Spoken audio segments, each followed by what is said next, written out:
working with Christine, and I have a recipe tonight. It's called Butterscotch Steamer. It comes from the Clearview Mennonite Church cookbook from Montezuma, Georgia. If I had one tip, it would be that you should use Mennonite or Amish cookbooks because they always have basic ingredients and they're easy to follow.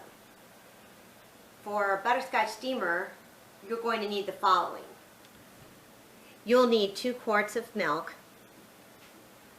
1/2 and a little more, like 1/8 more cup of brown sugar, and 5 tablespoons of butter.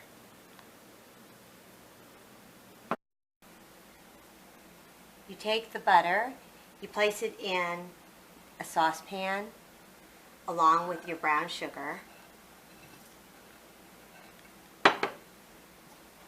and you stir them until they are all melted.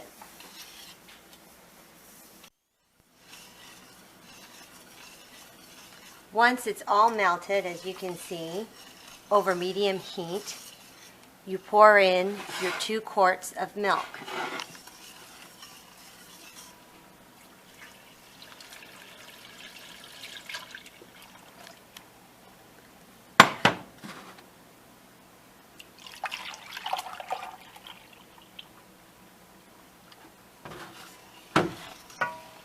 Keep stirring until the mixture is hot but not boiling.